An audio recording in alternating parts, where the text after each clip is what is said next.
Welcome to my YouTube channel. Welcome to my home, guys. Ito yung aming munting tahanan dito sa probinsya. Pinabidyoan po nga pala to guys sa aking mabait na kapatid.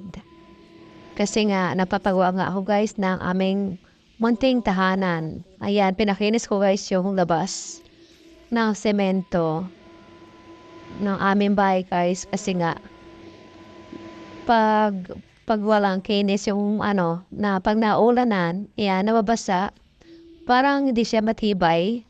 Parang at saka ito ay bagong guys, semento.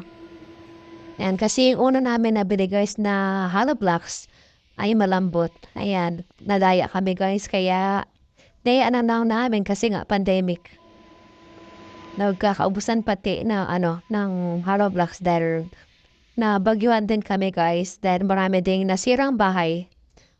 Siguro to guys ay ang Ondoy yata yan ang pagkakaalam ko. Yun yung last na bagyo na nakasira ng aming dingding. Yan, yung nabagsak guys yung aming dingding, buti na lang wala nasaktan. At saka yung yung bagyo Yolanda din. Grabe nun guys, abot din yung aming probinsya sa bagyo. Ayan.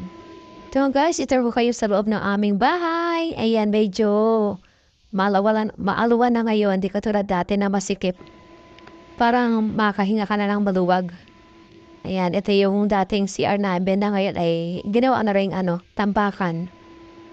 Ayan. Kusina namin guys. Hanggang doon sa dulo. Tapos dalawa lang kwarto to guys. Itong pinagawa ko dito guys ay utang sa aking amo. Yes, isa po akong kasambahay. At nangutang lang talaga ako kasi yung aking sinasahod na hindi ko makasya. Hindi makaipon. Buti na lang may mabait akong amo na nagpapautang sa akin. Ayan. Ito na guys ay dalawang kwarto. Ito yung isa. Ayan. Medyo magulo. Hindi pa nadinis ng aking pamangkin. Kasi dyan siya natutulog. At saka yung kabila naman guys, natutulog ang aking mother dear. Yung mahal kong mother. Ayan, ito yung aking pamangkin at saka ito yung aking kapatid guys. Ayan, ito guys, ang aking mother dear, natutulog pa siya. Marami pa dito guys aayusin kaya more more tipid-tipid, sana makaipon. At after ng bayad utang guys, sana makaipon guys. Kasi puro problema ang dumarating. Yan lang guys, ito na yung aming munting tirahan. Salamat sa inyong sa pagsama at pag-share ko guys ng story ng aking buhay. At nawa ay lagi kayong ingatan ng ating Panginoon sa araw-araw. At syempre, gabayan din. Maraming salamat.